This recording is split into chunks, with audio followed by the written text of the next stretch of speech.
तो हमास और हिजबुल्लाह के डबल खतरे को लेकर इजराइल में बहुत घबराहट है। इन दोनों ने अब ऐसे हमले करने शुरू कर दिए हैं जिसमें इजराइल बुरी तरह से फंसता हुआ नजर आ रहा है। लेकिन नेतन्याहू के सलाहकार इसे इजराइल के लिए मौत का फंदा बता रहे हैं।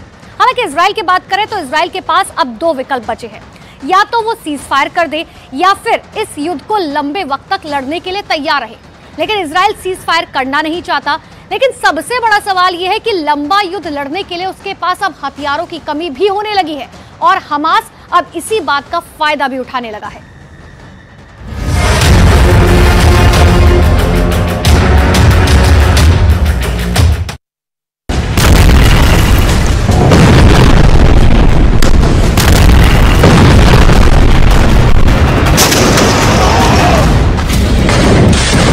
वीडियो के एक एक फ्रेम को बहुत गौर से देखिए। हमास अपने से कई गुना शक्तिशाली इजराइल की सेना से कैसे लड़ रहा है। यह वीडियो इसका उदाहरण है। हमास के लड़ाके बेहद सस्ते रॉकेट, जिनकी कीमत खुद $100 भी नहीं होगी, जमीन से दाग रही है।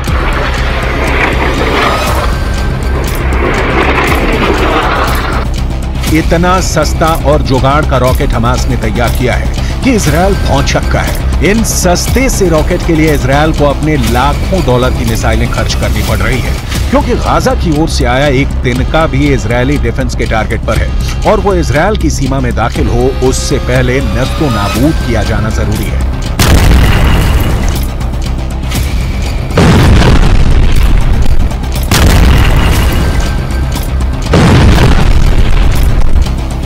हथियार शास्त्र समझिए और युद्ध में इजराइल के नुकसान को समझिए।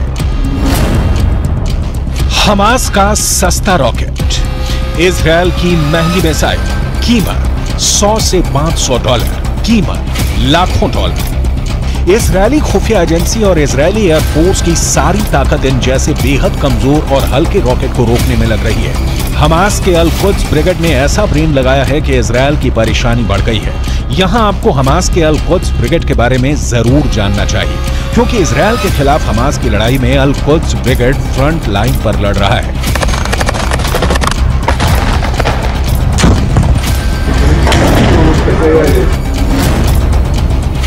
अल कुद्स ब्रिगेड गाजा में हमास के बाद नंबर 2 संगठन है। 1981 से यह संगठन फिलिस्तीन में इस्लामिक राज स्थापित करने के लिए इजराइल के साथ हिंसक जंग लड़ रहा है। अल कुद्स के टॉप लीडर का नाम है जियाद अल नाखल्ला। ये खुद सीरिया की राजधानी दमिश्क में रहते हैं, लेकिन वहीं से अपने लड़ाकों को ऑर्डर देते रहते हैं। हमास कैसे इजराइल की वॉर स्ट्रेटेजी का तोड़ निकाल रहा है, इसकी कुछ और डिटेल आपको आगे दिखाएंगे, क्योंकि युद्ध में जीत की गारंटी आर्थिक नुकसान की तुलना में हमेशा बड़ी होनी चाहिए। लेकिन इजराइल के साथ ऐसा नहीं हो रहा।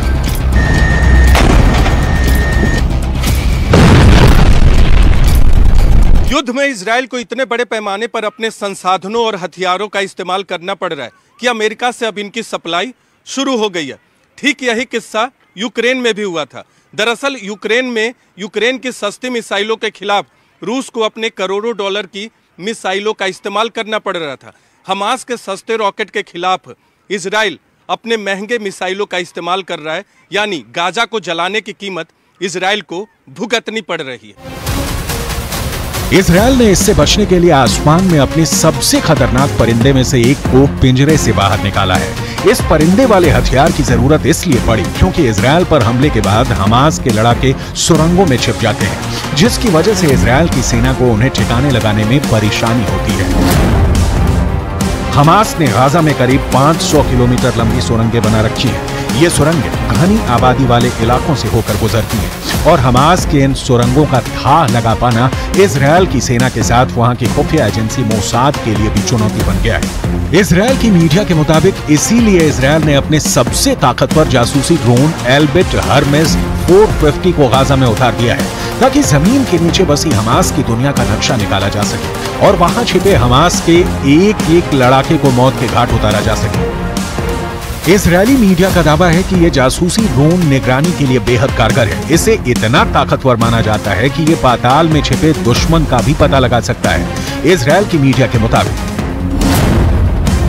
ये ड्रोन एक बार में करीब 20 घंटे तक उड़ान भर सकता है। इसकी रेंज करीब 300 किलोमीटर तक बताई है। एल्बिट हर्मेस 450 ड्रोन करीब 170 किलोमीटर प्रति घंटे की रफ्तार से उड़ान भर सकता है और सबसे खास है इसका रेडार सिस्टम, जो जमीन के नीचे होने वाली हलचल का भी पता लगा सकता है, वो भी 18,000 फीट की ऊंचाई पर उड़ान भरते हुए। इजरायल के पास दुनिया की सबसे लेटेस्ट तकनीक वाले ड्रोन मौजूद हैं। इजरायल के पास हमास के खिलाफ लड़ने के लिए अभी बहुत से हथियार भी हैं, जिनका इस्तेमाल इजरायल युद्ध जारी रहा तो जरूर कर सकता है। दूसरी ओर ड्रोन के स्तर पर हमास भी कमजोर नहीं है। कामिकाज़े ड्रोन टेक्नोलॉजी को ईरान के जरिए हमास के आतंकवादियों तक पहुंचाया गया है। इसके जरिए इजरायल की फौज के हर एक मूवमेंट को हमास के लड़ाके पहले ही जान लेते हैं। काले रंग का कामिकाज़े ड्रोन आत्मघाती हमलावर है। इसी ड्रोन के जरिए अभी तक आईडीएफ के खिलाफ हमास ऑपरेशन को अंजाम देते आया है। ये यूक्रेन में इस्तेमाल किए जा रहे ईरान के शाहिद ड्रोन का सस्ता वर्जन है। हमास की सुरंगों में अभी काफी हथियार बचे हुए हैं, जिसे जमींदोज किए बिना हमास का संपूर्ण विनाश संभव नहीं है। लेकिन इजरायल के साथ परेशानी यह है कि हमास ही अकेला दुश्मन नहीं है। लेबनान के हिजबुल्लाह भी हैं, यमन के हूथी विद्रोही भी हैं, जिनकी ओर से हमास के समर्थन में इजरायल पर मिसाइलों और रॉकेट से हमले हो रहे हैं। हालात इतने बदतर हैं जैसे कभी भी किसी भी वक्त तीसरा विश्व युद्ध भड़क उठे।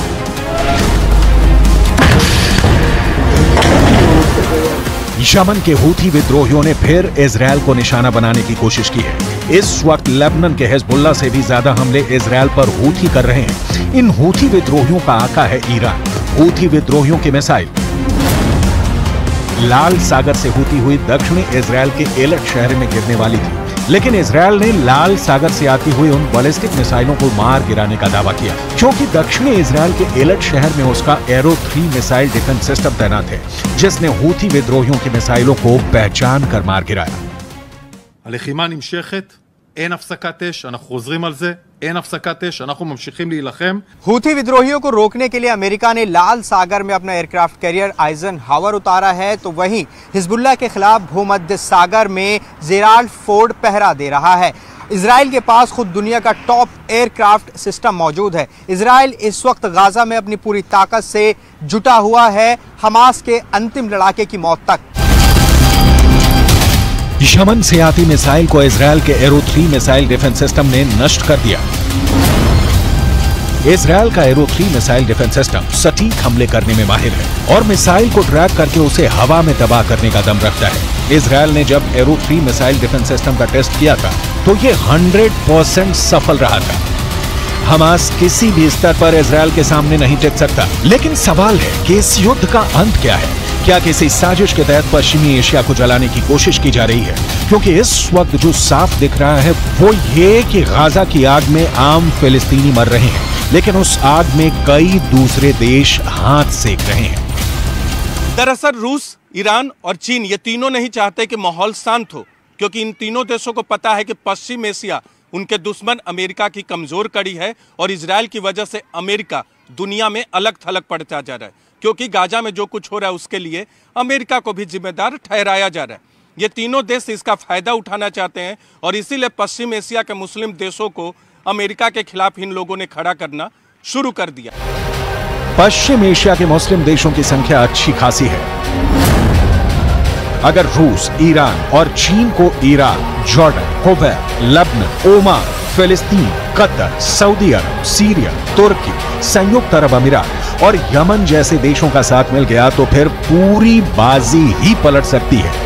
इन सारे देशों के बीच इजरायल अमेरिका के खिलाफ एक होने की ताकत उस लेवल पर कभी नहीं रही, जैसा कि दावा किया जाता रहा है। संयुक्त अरब अमीरात और ईरान के बीच भी सुलगते मुद्दे हैं। 22 देशों का अरब संगठन शब्दों का खेल खेल रहा है। फिलिस्तीन में मानवीय मदद के नाम पर कुछ ट्रकों को भेजे जाने के अलावा इन देशों ने कोई कदम नहीं उठाया।